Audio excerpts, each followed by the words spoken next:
I'm Nick Bonner for TreeStuff.com, and I'm here with Keith Lisinski at the Petzl Technical Institute. Keith, how are you? I'm great. How are you? I'm good. I'm excited because we're going to talk about zigzags and we're going to pull on stuff. But one of the big questions that I've heard a lot of climbers ask is, what does the zigzag break at? Oh, it's a great question, and it's totally irrelevant. Oh, great video. Yeah, we're done. All right, so seriously though, you say it's irrelevant. Yeah. Why is it irrelevant? It doesn't feel irrelevant because I trust it with my life and I want to know what it breaks at. Yeah, so it is irrelevant because the device was designed to slip instead. So in 99% of work contexts, if you overload the device, if you fall on it and you have a big dynamic event onto it, which you shouldn't have, by the way, it's just going to slide down the rope to help dissipate those forces and absorb energy in that deceleration event. Like a good belay. Yeah, exactly, like a good belay. That's like back to the roots of Petzl. Yeah, like rock climbing belay. The roots of Petzl are actually caving, but rock climbing too. So it's engineered, designed to statically hold your body weight just fine, but in the event that you have a large dynamic event on it, high forces, then the rope will slip through the friction chain and it'll reduce the peak force that your body feels. So the only time that you might see it break is that very small percentage chance where you, for example, have a knot below the device and it's going to slide until it hits the knot. I'm not going to let you dodge my question. If I put that knot in there, what is it going to break at? Yeah, so what we've tested for MRS here, you're going to get at least 5,000 pound breaking strength. Minimum. Yeah. So we've got it set up in MRS mode. We have 2 carabiners up at the top to kind of simulate a ring-in-ring friction saver. And then, obviously MRS here. And then this is the Petzl flow rope that we have in it. And let's go. So it was. Yeah, so you can see it's just consistently slipping through the device right now. And it's still a pretty high force event. So things are for sure damaged in here. This much force would be grounds to retire everything in the system. So if you ever do see your zigzag slipping on, in a consistent but uncontrolled fashion like this, retire it. Exactly, yeah. And also go see a doctor. Yes, yeah. If you fall on it and you can... Your body attached to the bottom half of your body. Right now we're at about 2,000 pounds. So 8 or 9 kilonewtons. That's an incredible amount. And it really, yes, we've agreed that you should retire this device, but it does largely look undamaged and it is still holding around 1,400 pounds-ish. Yeah. Yeah. All right, can you show me this with a chicane? Sure, yeah. So we'll set it up in SRS, stationary rope mode, with a chicane on there, and we'll see it slip also. Okay, time to fast forward.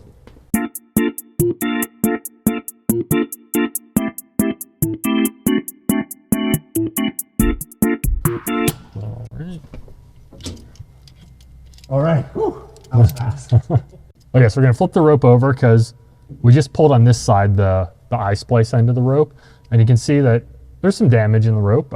It's pretty flattened. Yeah, it's super flat, a little bit fuzzy, 100% grounds for retirement. Yep, nice and hot. Yep, oh, it is nice and hot, yeah. It's really hot. We're gonna use the same zigzag, even though, again, the zigzag would be grounds for retirement. This thing for sure needs to be retired. But we're gonna keep using the zigzag just because we're doing fun testing here. Sure. But we'll use the unused section of rope here.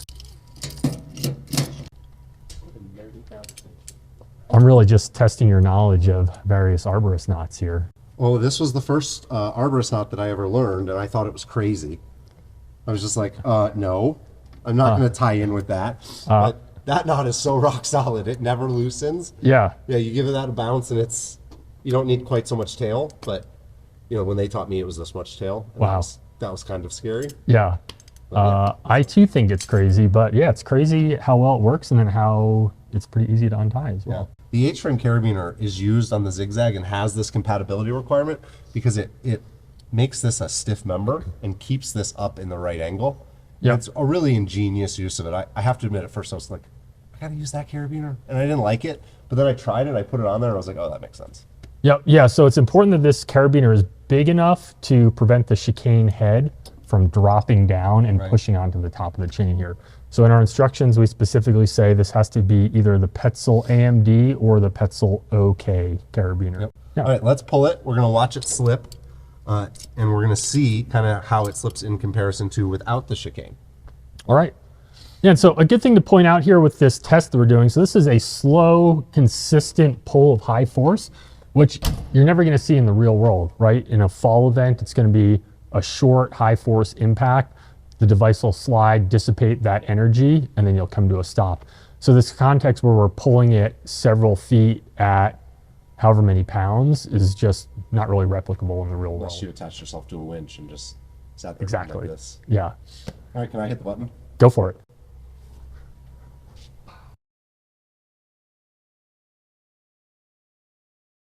As the tension kind of works its way down through the system, it slips at various points. We're here around 7 to 8 kilonewtons of slippage. So 1,500 pounds? yes, Yeah. somewhere between 1,500 and 2,000 pounds. And that's really great to see. And, you know, you had mentioned when you fall, so like, you know, whatever, I weigh a couple hundred pounds, I fall, Yeah. I'm generating 500, maybe 800 pounds of impact force. I fell 3 or 4 feet.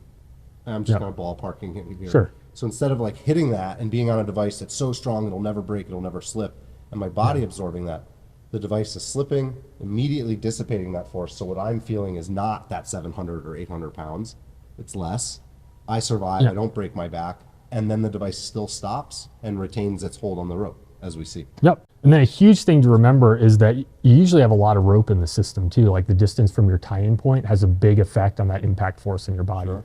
So if you're right up at your friction saver or whatever it is in the tree, then you're going to get a lot of force. But if you're down low, 20, 30 feet from your top tie-in point, then that rope is going to stretch quite a bit and also reduce the impact force. Oh. Thanks so much for sharing this with Thanks. us. Wait, question for you. Oh, hit me. Gold standard? Gold Is that a standard. play on words with the color of our devices? No, it's just that you guys are really the best. Okay. Marketing, Thanks. the... Cool. Thanks, Nick. Yeah, thank you. All right.